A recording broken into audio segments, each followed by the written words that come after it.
নমস্কার বন্ধুরা, simple girl সোনার চ্যানেলের নতুন আরও একটি ব্লগে আপনাদের অনেক অনেক অনেক স্বাগতম। সবাই কেমন আছেন? আশা করি সবাই ভালো আছেন। আমিও খুব ভালো আছি। আর এই যে দেখতেই পাচ্ছেন ভাব লিখতে দিয়েছি। সরি, ক্যামেরাটা আমার খুবই খারাপ, মানে ভীষণ দামি ফোন তো, মানে কোটি কোটি টাকার ফোন, যার জন্য এত ক্যামেরা ভালো যে ক্যামেরায় ভালো করে বোঝাই যায় না। যাই হোক, কী আর করবো বলুন, এইভাবেই দিন কাটাচ্ছি। যাই হোক, মেয়েকে হোমওয়ার্কটা করাতে বসেছি। আর ভিডিওটা প্রত্যেকটা ভিডিওতে আমার বেশিরভাগ সময় মেয়ের হোমওয়ার্ক থাকে। কারণ কি হয় বলুন দিনই, সারাদিন এতই ব্যস্ত থাকি যে এই হোমওয়ার্কের সময় ও যখন হোমওয়ার্কটা করে, আমি যখন পাশে বসে থাকি, তখনই মনে পড়ে যায় যে আমার ব্লগটা স্টার্ট করা হয়নি, বা ব্লগটা অনেকটা বন্ধ হয়ে আছে করি, এরকম কিছুই হয়। যাই হোক, আজকে সোমবার, অমাবতী পেয়েছে, অনেক দিনই ভিডিও দেয়নি। আর অমাবতী কালকে শেষ হয়ে যাবে। সবাই অমাবতীতে শুনেছি আম, কাঁঠাল, পায়েস এইসবই খেতে হয়, খায়। আমরাও খেয়েছি, আশা করি আপনারাও সবাই খেয়েছেন। যাই হোক, আজকে সোমবার, কিন্তু হাজব্যান্ড বেশিরভাগ সময় রবিবারে বাড়ি থাকে, আর খাওয়া দাওয়া একটু অন্যরকমই হয়। ও যেদিন বাড়ি থাকে স্পেশালি সেদিন একটু ভালো মন্দ হয়, কিন্তু এই শনিবার সোমবার পড়ে গেলেই মুশকিল হয়ে যায়। আজকে সেই সোমবার, কিন্তু দুপুরবেলা উনি যা হোক খেয়ে নিয়েছে। পাঁপড় ভাজা, ডাল, পটল ভাজা, আলু ভাজা, এইসব দিয়ে পনিরের একটা তরকারি হয়ে গেছে। রাতের বেলা ওনা হয়েছে লুচি আর ছোলার ডাল।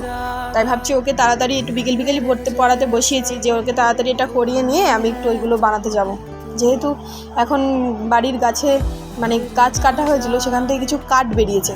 সেই কাঠগুলো দিয়ে উনুনেই একটু রান্নাবান্না করছি, যাতে একটু সাশ্রয় হয় স্বামীর।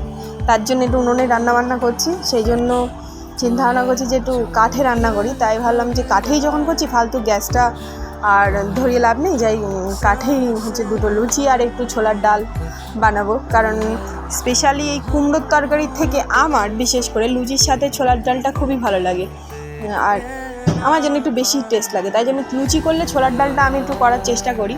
ভেবেছিলাম সুজি করবো, তা ওর বাবাও পছন্দ করে না সুজি লুচির সাথে, আমিও পছন্দ করি না, তার জন্য আর করলাম না। যখন ওই মানে একটা কোনো পার্বণ হয়, মানে উপোস করলে, তখন এই সুজি লুচি এইসবই করা হয়। নইলে লুচি এমনি যদি লুচি করার কথা হয়, বেশিরভাগ ছোলার ডাল, আলুর দম এসবই হয়। যাই হোক, তাহলে সঙ্গে থাকুন, দেখতে থাকুন। এই যে টেবিলটা উনি ওনার কাছে টানবে, তাই আমার বলছি পাটা সরাও। যাই হোক, দেখতে থাকুন, সঙ্গে থাকুন। একেবারে রান্নাবান্না করে নিয়ে চলে এসেছি। ছোলার ডাল, লুচি, আর বরমশাই আবার একটু বোঁদে নিয়ে আসলো, বোঁদে আর আলু ভাজা, দুপুরের আলু ভাজা আর মিষ্টি দই। এই ছিল আজকে আমাদের রাত্রের ডিনার। কষ্ট করে উনুন থেকে রান্না করে নিয়ে আসলাম গ্যাস বাঁচানোর জন্য। কি আর বলুন, দুঃখের সমান এটাই চলছে, আর কি করা যাবে। যাই হোক, তাহলে বন্ধুরা, আজকে আমরা রাতের বেলা খাওয়া দাওয়াটা করি। আর আমার মেয়ে তো ফুলকো লুচি করে পাগল হয়ে যাচ্ছে, ওকে দুটো খেতেও দেই। আজকের মতো ভিডিওটা এখানেই শেষ করছি। চলে আসবো খুব তাড়াতাড়ি নতুন একটি ব্লগ নিয়ে আপনাদের কাছে। আমরা সুস্থ থাকবেন, ভালো থাকবেন, সাবধানে থাকবেন। আজকের মতো টাটা, বাই।